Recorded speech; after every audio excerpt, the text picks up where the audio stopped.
Thanks, Fiona. So you heard from 3 lithium rock stars. So I'm going to give you a bit of a break and talk about the other battery metals, which is nickel, copper, and cobalt. I have about 18 slides, so I'll take you through that pretty, within 15 minutes, and hopefully I'll give you a good story of Panoramic Resources as we are transforming our Savannah nickel, copper, and cobalt project from a care and maintenance, which it's currently at, into an operating mine by end of this year. I'll skip to the usual disclaimers. This presentation is also lodged on the ASX platform. On the capital, the corporate overview, we have about 2 billion shares on issue. At 16.5 cents, our market cap is about $338 million.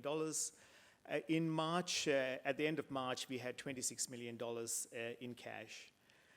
Our largest shareholder is Western Areas. They hold just under 20%, and I see Dan and Joe sitting there listening. And if you ask them, they'll probably say that it's been one of the fantastic investments they made last year. Our second largest shareholder is Zeta Resources. They've been a very supportive shareholder, and they've been with the company since 2013. The third largest shareholder is Wyloo Metals. They hold just under 5%, and Wyloo Metals is backed by Andrew Forrest. The board and management, we do have a very strong board and management, very supportive of myself, I should say. We have Nick is our chair, who's a mining engineer. Myself, I'm a mining engineer as well. And in September last year, we were able to recruit Grant Dyker as our CFO. And today in the audience on row 7, we have Nick and Peter Sullivan, who are our directors as well. In regards to where the project is, I've got 3 pictures there. It'll tell you, it'll give you a good overview. To get to site, you have to fly from Perth to Kununurra, so we're in the Kimberleys, or we could also fly from Darwin straight to Kununurra as well. Then you drive down the Great Northern Highway to our site. All the infrastructure is in place, so when we are operating and we are making concentrate at the end of this year, we'll be transporting the material to Wyndham Port, and then it'll be shipped to China, where we sell the concentrate. The picture in the middle is our tenement package, and for the non-geologist, the green bits are the ultramafic rocks, highly prospective for mineralization, and right in the middle of it is the Savannah mining complex, so the old Savannah mine and the new Savannah North mine that we are going to be mining. And we still continue to be surrounded by IGO on all sides of our land holding. The third picture is the layout of the mine. So the grayed out bits is the old Savannah mine. That ran for 12 years, produced about 95,000 tons of nickel during that 12-year period. And the Panoramic paid about $114 million worth of dividends to our shareholders during that period. So we are now looking at restarting the new mine, which is the Savannah North mine. That's also got a 12-year mine life. That starts in August this year. And that mine was found by drilling from the Savannah ore body. So that's how we found that ore body, which is about 800 meters to the north of the old Savannah mine. Over the last year, we finished some capital projects. So before we started this mine, we wanted to make sure that the ventilation shafts are in place. We wanted to open up some additional levels in Savannah North, and we had that all completed before we formally approved the restart of this project in April this year. So there's enough ventilation for the life of mine. We've already opened up 4 mining levels in Savannah North. So when we restart in August, we will be on the coal phase straight away. So we got ore coming out of the mine from day one. The reason for the restart of the operation is we did a very conservative, thought-out feasibility study, which gave us a very strong outcome on the financials. We've taken we wanted to reduce our risk, so we've gone down the contractor route. So the underground mining is going to be done by Barminco contractors who are experts in their field, who have the people, the equipment, and everything to start the project. And the processing plant is going to be operated and maintained by Primero, who are also a contracting group who are experts in their field. We wanted to make sure that we had a strong balance sheet. So we've obtained a $45 million debt facility with Trafigura in return for a 5-year offtake agreement. And with our own cash, which will be about $25 million, there should be about $80 million available for us. This is Aussie dollars at the start of this financial year for the restart. And we practically need about $40 million to get the project up and running. So there's a good buffer. And the main reason for the restart is the commodity price outlook. Nickel, copper, cobalt, they're all being very strong. You've heard about the pricing today. There's certainly a big market for us for the commodity, and the prices are quite attractive. So we have a 12-year mine life, and during that period, we are going to be making about 9,000 tons of nickel, nearly 5,000 tons of copper, and about 700 tons of cobalt. So that's what we'll be producing year in, year out. That over the 12 years, we are going to be producing about $610 million worth of free cash flow, and the NPV of the project is $353 million. And this is based on pricing that we used in April. So April 6th is when we announced this study, and this is based on the commodity prices that was in April. In regards to the infrastructure, there's about $120 million worth of infrastructure that's already on site. The processing plant can do 1 million tons per annum. We've been running the plant on a weekly basis for the last year. So we run it on waste. We make sure the motors are running so that so we know what maintenance has to be done on the project. And right now, it's ready to go with minimal capital requirement. All the mining permits, the environmental permits are all in place. We even have the licenses to transport the concentrate from site all the way to Wyndham Port, and then for shipping as well. There's a contractor-owned and operated power plant on site. This is a diesel power station that will actually produce the initial power for the project. Even though we are just about to start the operation in August, we have already started looking at other renewable energy, should I say, to bring into the operation.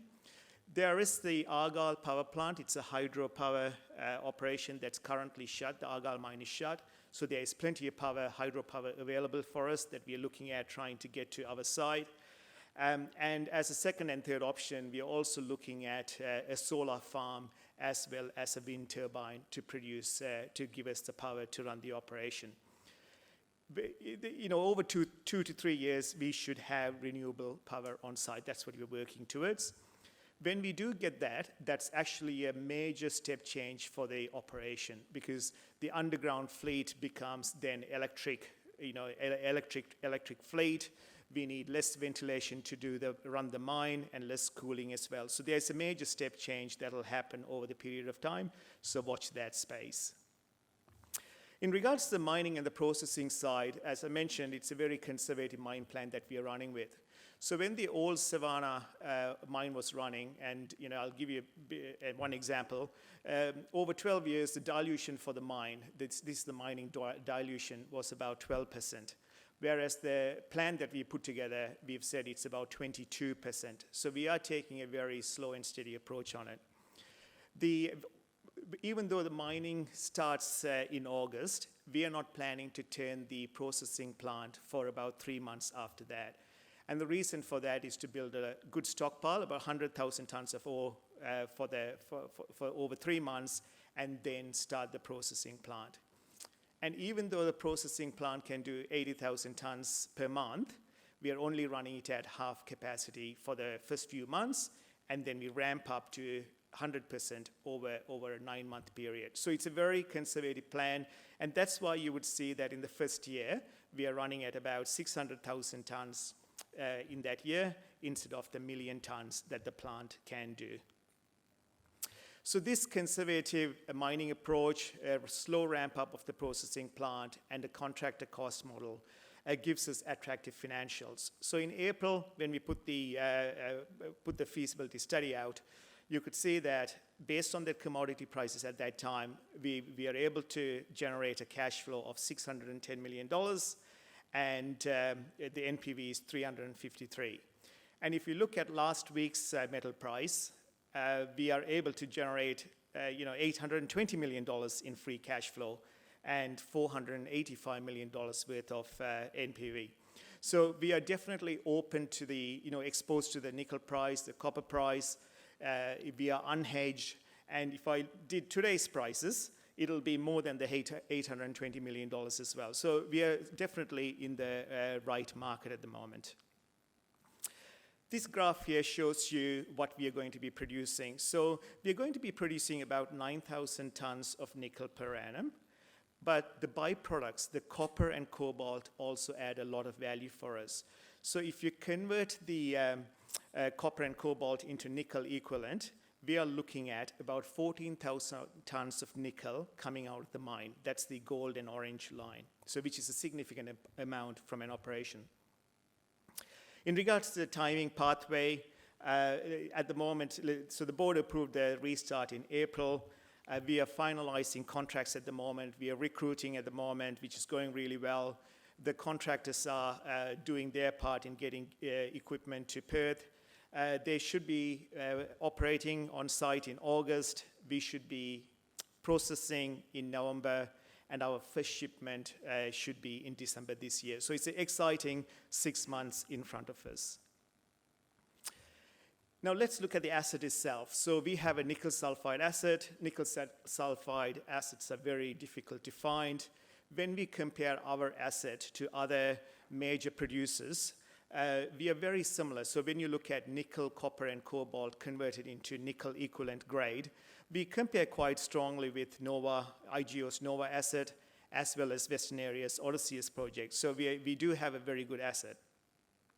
And then if you look at our peers, I guess, in the market, you would see, and I don't want to say this, but we look very cheap. There is certainly lots of movement potential there. With our resource, our reserves, there's certainly a lot of value there. Now, I'll take you back to the mine. So this is the new Savannah North that we are going to be mining. We are only at the top at the moment. We've just done some ore drives there, and we've got 12 years of mining to do.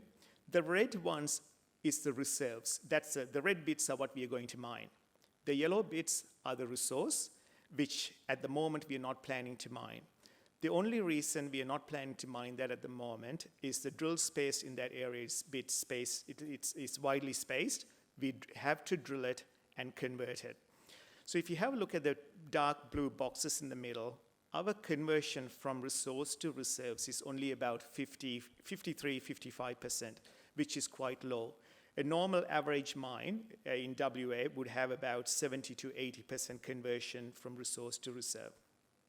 So when we develop the mine, we are planning to put some drill cuddies. We'll convert it into reserves and mine that as well.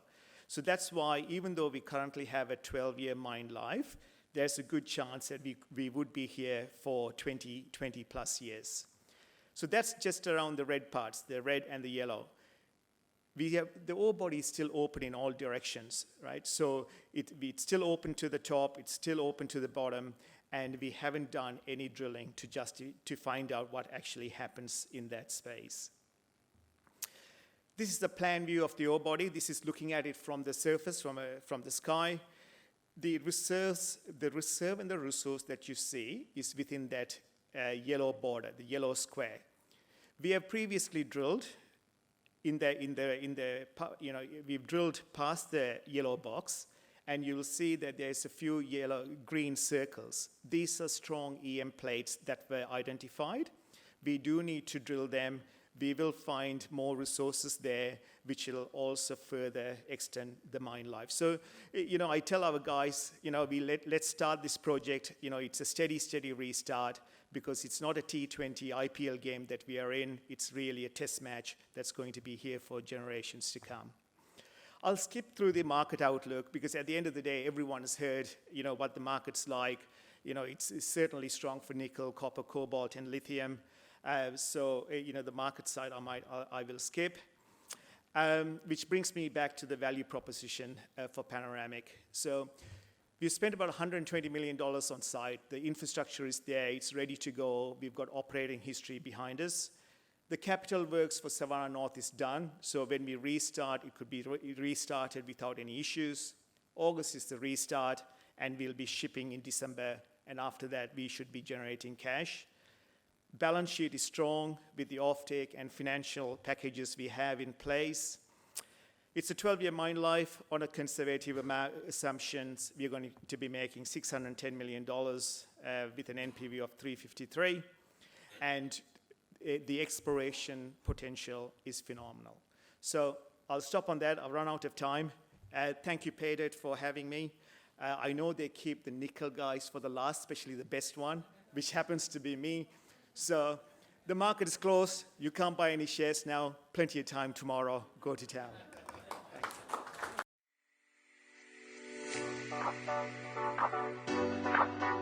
Thanks.